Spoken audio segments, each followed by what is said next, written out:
Quand on est chrétien, on sait qu'on doit vivre sa vie les yeux fixés sur le Christ et les oreilles ouvertes à sa parole. Mais nous ne comprenons pas toujours bien ce que cela signifie pour nos vies. Saint Alberto Hurtado, un jésuite chilien du XXe siècle, nous explique comment imiter le Christ aujourd'hui. Pour certains, l'imitation du Christ est une étude historique de Jésus. Comme ces archéologues, ils étudient le phénomène Jésus. Ils étudient l'Évangile, s'informent des coutumes du peuple hébreu, apprennent l'araméen. Mais leur recherche est plus scientifique que spirituelle. Elle laisse le cœur froid et inerte. Pour d'autres, l'imitation du Christ, c'est un problème spéculatif, et non plus une mystique, c'est-à-dire un mystère. Ils voient Jésus comme un grand législateur, un artiste, un assistant social, un philosophe, à contempler ou admirer, mais qui ne change pas leur manière de vivre. Le Christ parle à leur intelligence, à leur sensibilité, mais il n'embrasse pas leur cœur. Autre groupe encore, la vie chrétienne, c'est suivre des règlements, faire ce qu'il faut faire, ne pas faire ce qui est interdit. Leur attention n'est plus centrée sur le Christ, mais sur le péché. L'unique préoccupation pour eux, c'est de fuir ce qui est mal, les mauvaises pensées, éviter tout danger. Ils en oublient que Dieu a voulu les hommes libres. Enfin, pour d'autres, la vie chrétienne, c'est un grand activisme apostolique, une multiplication d'efforts pour bien orienter la mission de l'Église, un mouvement constant pour créer du nouveau. Le triomphe du catholicisme se réduit alors à des attitudes politiques où il faut mettre toute son énergie à bâtir des œuvres charitables, des belles célébrations, des missions d'évangélisation. Paradoxalement, parmi toutes ces bonnes intentions, parfois le Christ se retrouve mis de côté. Notre imitation du Christ ne consiste pas à faire ce que le Christ a fait.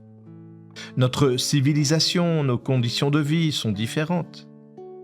Imiter le Christ, c'est donc plutôt avoir cette attitude intérieure et extérieure qui est comme celle du Christ.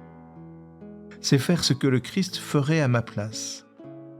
Dans la prière, on peut demander à Jésus de mieux recevoir son cœur offert, pour que notre cœur ressemble de plus en plus au sien.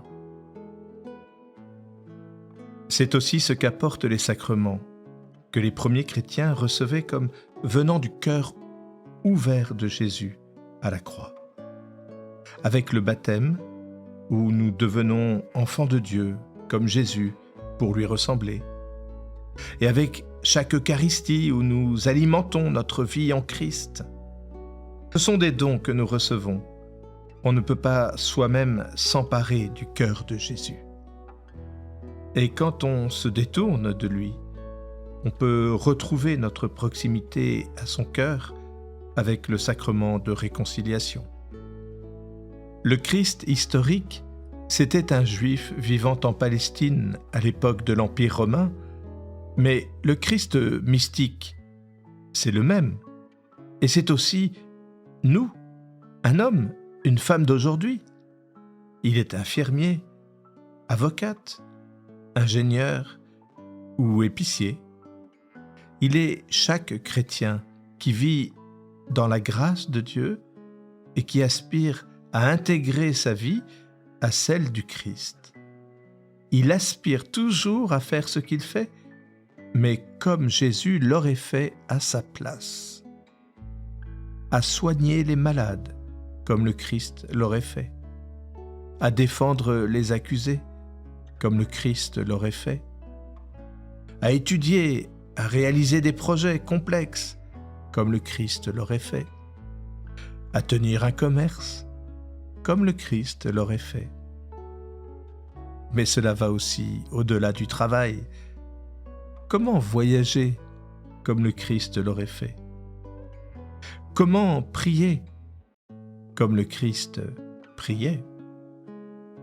Comment se comporter en politique en économie ou en famille, comme l'aurait fait le Christ.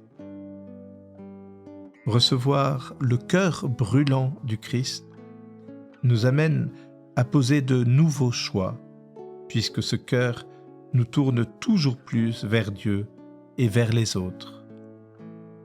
Quand on échoue, que le ciel nous tombe sur la tête, que nos grands projets pour Dieu ne fonctionnent pas ou que nous sommes encore retombés dans un péché trop connu, on peut garder confiance.